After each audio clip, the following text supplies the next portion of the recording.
day, CFL, Pills the Bully all day. Name Pills the Bully. I rap, part of the group CFL. Cousins for life, no cripping, no banging. The C is for cousins, the F is for the L is for life.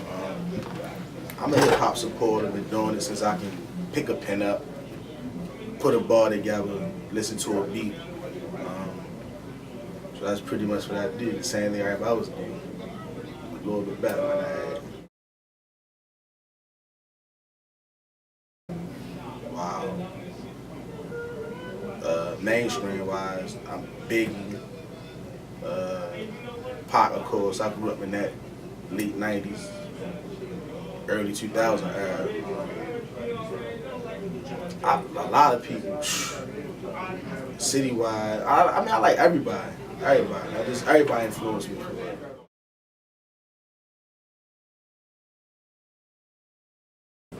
Actually, yeah, All in the Family again.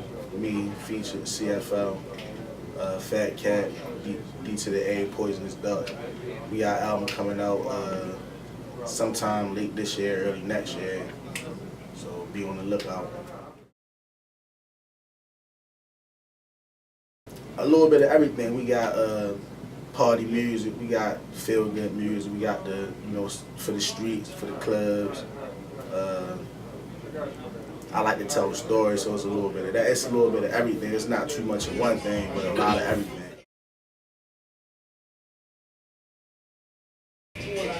About 7 years. Well, in the beginning, it was about how many guns you had, how much weight you flip, how many niggas you gonna punch in your mouth. But now it's like, you don't really gotta say too much. You put a hot beat on, catch somebody's head, and it's like you the nicest MC in the world. It's like no true lyricism is missing from the game, in my point, from my perspective. You got a lot of people that just like piggyback off of the next man saying, you heard this man had success off it, so you want to try to do it instead of being true to yourself. But that's not me. I just do what I do. I rap about stuff I've either done or I actually sing. So it's a lot of fabrications and a lot of, mystery stuff. Whatever I say is what I've done.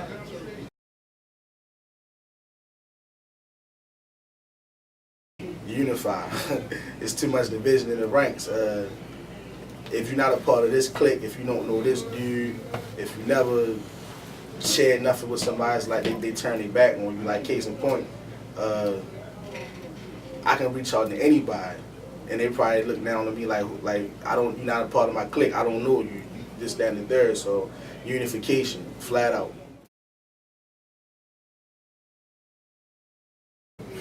I listen to everybody. Well, I listen to stuff I can relate to. Like I say, I'll give anybody because I want them to listen to me. So I listen to a lot of different artists. I haven't really heard nothing that I didn't like.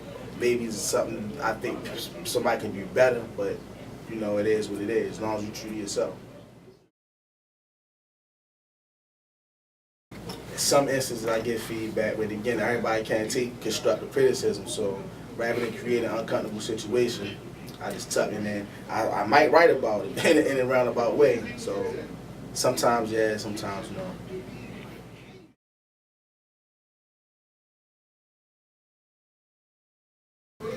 Again,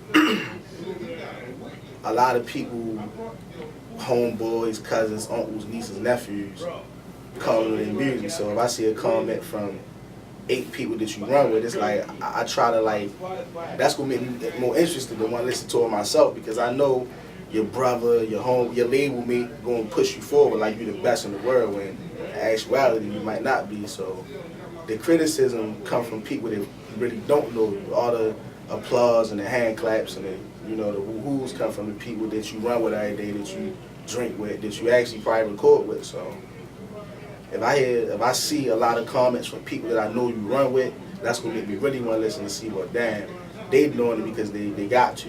I'm gonna do it because I want to.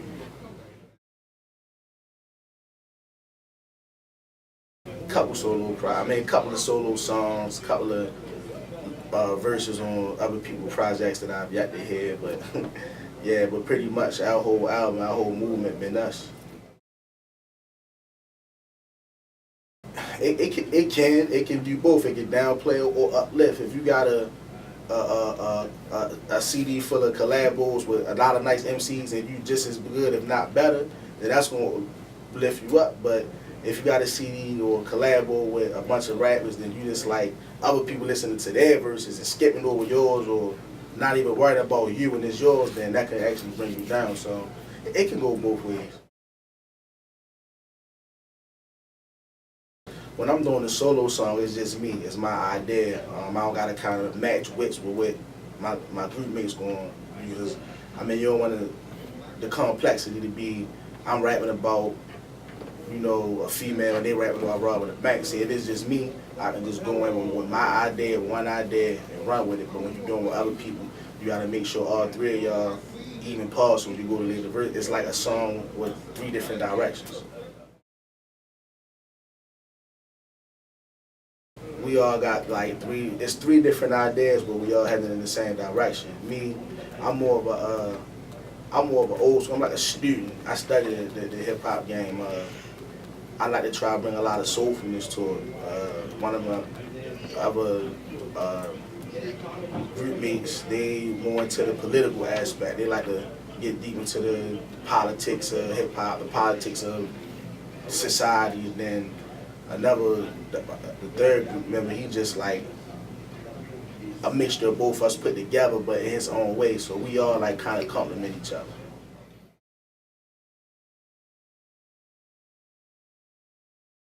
Nowhere, because we ain't really done the album. When it come out, you know, I'll be more hip hop.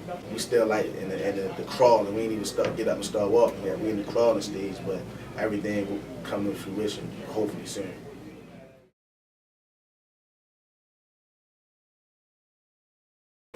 Hopefully, and everybody CD deck,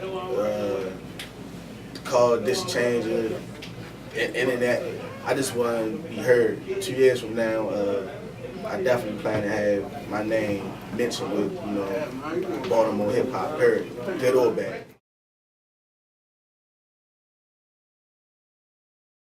I don't think I'll ever stop, because in some capacity, wherever I'm writing for somebody, just jotting down notes for myself, my own hearsay. I think I got hip hop in my blood, so I don't think I'll ever stop with my drive, with my as strong as it is now. Maybe not, but I guess we have to wait 2 years to find out.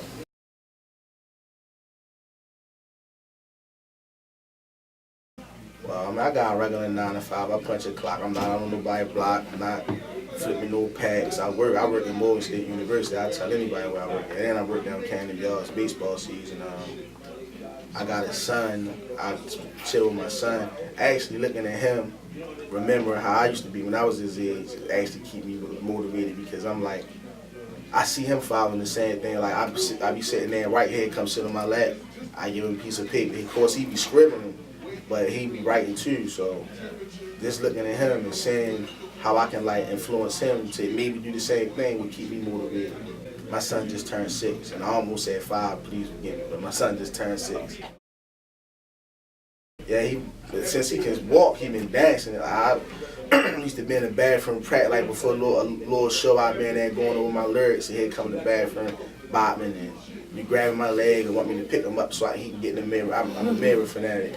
We be in the mirror bopping together, but yeah, he very much in the music.